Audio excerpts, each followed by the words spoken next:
सो hi guys. सो अब हम start करते हैं type of price elasticity of demand, जिसको हमने लास्ट लेक्चर में किया था। तो उसे हम एक चार्ट के थ्रू समझते हैं, ताकि पूरे के पूरे चार्ट और हर एक टाइप यानी ऑल द 5 टाइप एक ही जगह पे हमें देखने को मिल जाएगा। तो let's start. Type of elasticity of demand, ठीक है, इलास्टिसिटी ऑफ डिमांड। तो इसको बाद में आप लोग चाहें तो स्क्रीनशॉट भी ले सकते हैं। तो इसके अंदर जैसे फर्स्ट टाइप था परफेक्टली इलास्टिक डिमांड, दूसरा है परफेक्टली इन इलास्टिक, तीसरा है यूनिटरी इलास्टिक, चौथा है रिलेटिवली इलास्टिक, पांचवा है रिलेटिवली इन इलास्टिक।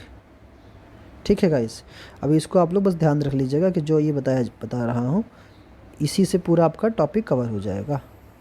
तो परफेक्टली इलास्टिक का मतलब क्या था गाइस, कि जो आपका change in the demand, percentage change को हम लोग ट्रायंगल से दिखाते हैं, percentage change in the price.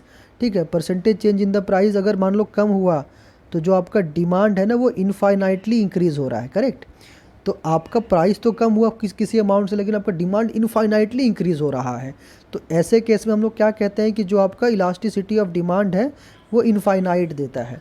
और इस केस के लिए हमने एक ग्राफ देखा था गाइस। ग्राफ में क्या था, ये डिमांड मान लो और ये प्राइस मान लो।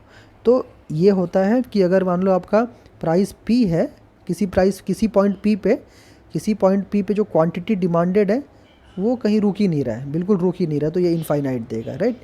तो ये होगा आपका elasticity of demand is infinite. और अब अगला देख लेते हैं। तो परफेक्टली इन इलास्टिक, तो ये है, इसको बस याद रख लीजिएगा, ये इन इलास्टिक लिखा है, इन इलास्टिक। तो अभी इसमें क्या होता है कि percentage change in the price, अगर आप किसी भी प्राइस से अगर अमाउंट को कम करते हैं या फिर किसी भी प्राइस से अगर अमाउंट को ज़्यादा करते हैं तो जो डिमांड के अंदर जीरो चेंज आता है, जो डिमांड के अंदर बिल्कुल कोई चेंज ही नहीं आता है। तो इसको हम लोग कहते हैं elasticity of demand is equal to zero. और ऐसे वाले में हमने ग्राफ देखे थे। ग्राफ क्या था, मान लो जब प्राइस P था तो आपका डिमांड कुछ इतना था, ठीक है, इतना था। लेकिन जब प्राइस P1 बढ़ गया तो भी आपका डिमांड इतना ही है। और जब आपका प्राइस P2 और कम हो गया तो भी आपका डिमांड इतना ही है। तो ये बता रहा है कि आप कितना भी प्राइस चेंज कर लो, आपका डिमांड बिल्कुल सेम है, यानी जीरो चेंज हो रहा है, चेंज जीरो हो रहा है ना। तो बस इसको हम लोग कहते हैं परफेक्टली इन इलास्टिक डिमांड। अगला है यूनिटरी इलास्टिक डिमांड। तो इन यूनिटरी इलास्टिक मतलब क्या होता था गाइस, कि प्रोपोर्शनेट चेंज, कि अगर percentage change in the price अगर मान लो जितना होगा एग्जैक्टली उतना ही आपका डिमांड भी चेंज होगा, बिल्कुल उतना ही। तो अगर ये 10% से डिक्रीज़ हो रहा है तो ये भी 10% से इंक्रीज़ हो जाएगा, यानी बिल्कुल सेम चेंज होने वाला है। तो ऐसे केस में जो आपका इलास्टिसिटी ऑफ डिमांड होता है उसका वैल्यू हमेशा 1 मिलता है हमें। इस बात को आप याद रख लीजिएगा। और इसके अंदर हमको मिलता है रेक्टेंगुलर हाइपरबोला। तो ये वाला बात भी हमको याद रखना है कि इसके अंदर जो कर्व मिलता है उसको हम लोग कहते हैं रेक्टेंगुलर हाइपरबोला। और इसका जो ग्राफ बनता है गाइस, वो ग्राफ ऐसे कुछ बनता था, करेक्ट, कि पहले मान लो प्राइस P था ना, तो प्राइस P पे आपका जो भी डिमांड था वो इतना कुछ था। लेकिन जैसे ही आपका मान लो प्राइस किसी अमाउंट से कम हुआ, ठीक है, इतने अमाउंट से कम हुआ, तो आपका जो ग्राफ है ये भी एग्जैक्टली इतने ही से डिमांड से आगे बढ़ेगा डिमांड। तो बिल्कुल उतना ही, जितना आपका यहाँ कम हुआ है उतना ही आपका यहाँ से बढ़ेगा। तो इसको हम लोग कहते हैं पर यूनिटरी इलास्टिक डिमांड। तो यूनिटरी इलास्टिक डिमांड यानी क्या होता है, E of D is equal to 1, यानी elasticity of demand is equal to 1 देता है, करेक्ट। तो इसको हम लोग फॉर्मूलेज के टर्म में याद करेंगे तो आपको याद आ जाएगा कि ये कैसे हो रहा था।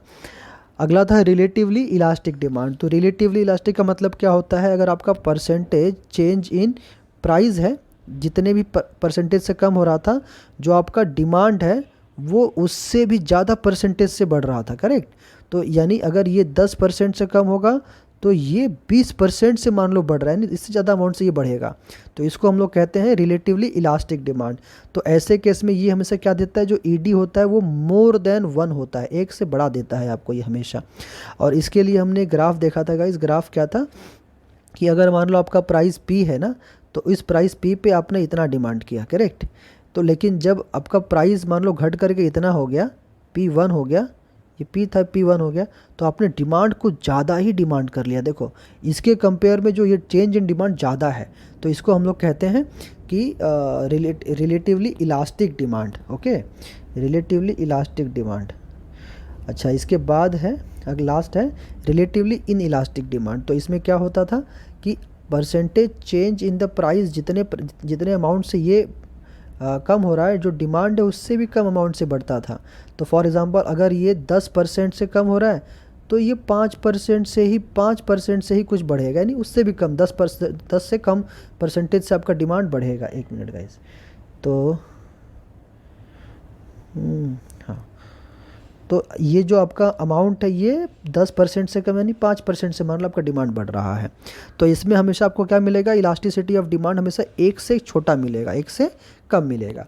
और इसका ग्राफ कैसे देख सकते थे हम लोग, कि मान लो किसी प्राइस पी पे आपने इतना डिमांड किया, करेक्ट, किसी प्राइस पी पे आपने इतना डिमांड किया, जब प्राइस कम हो के इतना हो गया, यानी इतना प्राइस कम हुआ, तो आपका जो डिमांड है बिल्कुल उससे भी कम, इतना देखिए इतना आपका प्राइस कम हुआ, लेकिन डिमांड तो उससे भी छोटे अमाउंट से आपने बढ़ाया है। तो ये हो गया डिमांड, ये हो गया डिमांड, ये हो गया प्राइस। तो आप देखिए इससे क्या मालूम पड़ रहा है आपको, इससे ये बहुत स्टीप कर्व देगा आपको। तो इससे क्या मालूम कर पड़ रहा है आपको, कि जितना आपका प्राइस कम हुआ है ना, आपका डिमांड उसके कंपेयर में बहुत कम बढ़ा है। तो ये होता है रिलेटिवली इन इलास्टिक डिमांड। तो ये जो ग्राफ है और ये जो टेबल है, इस टेबल को आप ध्यान रखिएगा, तो आप लोगों के लिए समझना और ज़्यादा आसान हो जाएगा गाइस।